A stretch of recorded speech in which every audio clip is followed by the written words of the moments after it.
শিক্ষা একটি জাতির মৌলিক ভিত্তি এবং উন্নয়নের প্রধান মাধ্যম। একটি দেশের উন্নয়ন এবং সমৃদ্ধির জন্য সুশিক্ষিত জনগোষ্ঠী অপরিহার্য। বাংলাদেশের সংবিধান শিক্ষাকে মৌলিক অধিকার হিসেবে স্বীকৃতি দিয়েছে, কিন্তু বাস্তব চিত্র বলছে এই মৌলিক অধিকার প্রাপ্তি বর্তমানে অনেক চ্যালেঞ্জের সম্মুখীন। এর মধ্যে অন্যতম একটি চ্যালেঞ্জ হলো প্রতি বছর নতুন ক্লাসে ওঠার সময় স্কুলে পুনরায় ভর্তি ফি প্রদান বাধ্য হওয়া। এই বিষয়টি শুধু অভিভাবকদের জন্য নয়, বরং সমগ্র শিক্ষা ব্যবস্থার উপর বিরূপ প্রভাব ফেলে। বাংলাদেশে প্রাথমিক ও মাধ্যমিক পর্যায়ে শিক্ষার্থীদের সংখ্যা বিশাল। দেশের একটি বড় অংশ মধ্যবিত্ত এবং নিম্নবিত্ত শ্রেণীর মধ্যে পড়ে, যাদের জন্য সন্তানদের শিক্ষার খরচ বহন করা অত্যন্ত কঠিন হয়ে দাঁড়ায়। একজন শিক্ষার্থী যখন একটি স্কুলে ভর্তি হয়, তখন তার কাছ থেকে ভর্তি ফি নেওয়া হয়।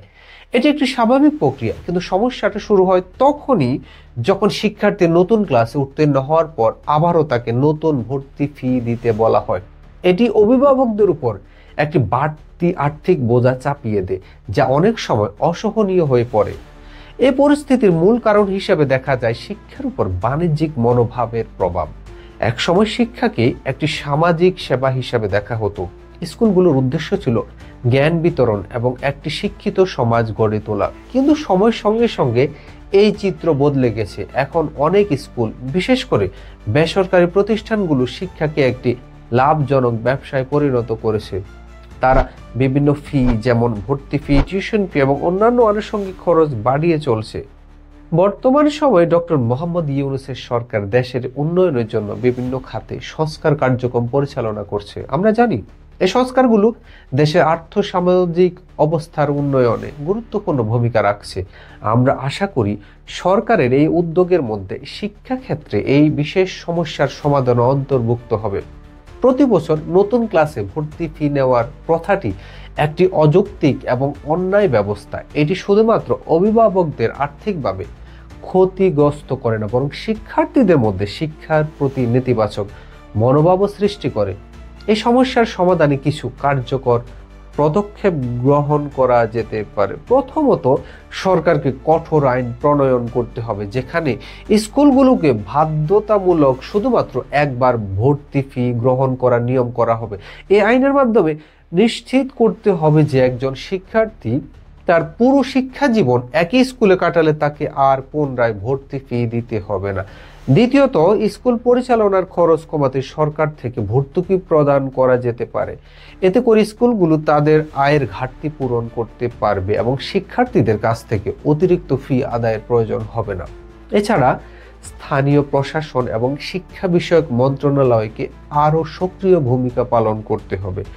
স্কুলগুলো কার্যক্রম মনিটরিং এর মাধ্যমে নিশ্চিত করতে হবে যে তারা সরকারের নীতিমালা মেনে চলছে। যদি কোনো স্কুল নীতিমালা ভঙ্গ করে অতিরিক্ত ফি গ্রহণ করে, তাহলে তাদের বিরুদ্ধে কঠোর শাস্তিমূলক ব্যবস্থা নেওয়া উচিত। এই সমস্যার সমাধানে জনসচেতনতা তৈরি করা অত্যন্ত গুরুত্বপূর্ণ। অভিভাবকরা যদি একত্রিত হয়ে এই অন্যায়ের বিরুদ্ধে সোচ্চার হন, তাহলে বিষয়টি আরও গুরুত্ব সহকারে বিবেচনা করা হবে। সরকারের পাশাপাশি বিভিন্ন এনজিও এবং সামাজিক সংগঠনগুলো এই বিষয়ে সচেতনতা সৃষ্টিতে ভূমিকা রাখতে পারে। এটি আমাদের দেশের জন্য অত্যন্ত দুঃখজনক যে শিক্ষাকে মৌলিক অধিকার হিসেবে স্বীকৃত দেওয়ার সত্ত্বেও শিক্ষার সুযোগ সীমিত হয়ে পড়েছে আর্থিক কারণে। শিক্ষা একটি দেশের উন্নয়নের প্রধান চালিকা শক্তি। যদি শিক্ষার্থীরা আর্থিক সমস্যার কারণে শিক্ষা গ্রহণ থেকে বিরত থাকে, তাহলে দেশের উন্নয়ন বাধাগ্রস্ত হবেই। আমরা যখন ছোট ছিলাম, আমাদের মনে আছে, তখন এ ধরনের অযৌক্তিক নিয়ম ছিল না। শিক্ষার্থীরা একবার ভর্তি হয়ে তাদের শিক্ষা জীবন সম্পন্ন করতে পারত। বর্তমান প্রজন্মের জন্য সেই সুযোগ নিশ্চিত করা অত্যন্ত জরুরি। একটি শিক্ষিত সমাজ গড়ে তুলতে হলে শিক্ষার প্রতি এই বাণিজ্যিক মনোভাব পরিহার করতে হবে। ডক্টর ইউনূসের সরকার যদি এই বিষয়ে বিশেষ মনোযোগ দেয়, তাহলে এটি দেশের জন্য একটি বড় অর্জন হবে। শিক্ষাকে মৌলিক অধিকার হিসেবে প্রতিষ্ঠা করতে হলে শিক্ষাক্ষেত্রে বাণিজ্যিকতার অপসারণ এবং সবার জন্য সমান সুযোগ নিশ্চিত করতে হবে।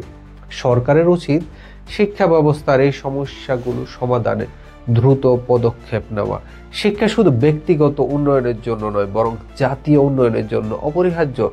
যদি শিক্ষার্থীরা আর্থিক চাপে পড়ে তাদের পড়াশোনা চালিয়ে যেতে না পারে, তাহলে একটি জাতি কখনোই তার পূর্ণ সম্ভাবনায় পৌঁছাতে পারবে না। এজন্য সরকারের পাশাপাশি আমাদের সমাজের প্রতিটি স্তরের মানুষকে এই বিষয়ে সচেতন হতে হবে এবং কার্যকর ভূমিকা পালন করতে হবে। একটি দেশের ভবিষ্যৎ নির্ভর করে তার শিক্ষিত প্রজন্মের উপর। শিক্ষাকে সবার জন্য সহজলভ্য করতে হলে এই ধরনের অযৌক্তিক ফি আরোপ বন্ধ করা জরুরি।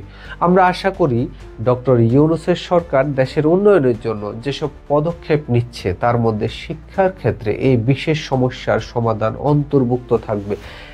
এটি শুধু অভিভাবকদের জন্য স্বস্তি নিয়ে আসবে না, বরং দেশের শিক্ষা ব্যবস্থাকে আরো উন্নত করবে এবং একটি উজ্জ্বল ভবিষ্যৎ নিশ্চিত করতে হবে।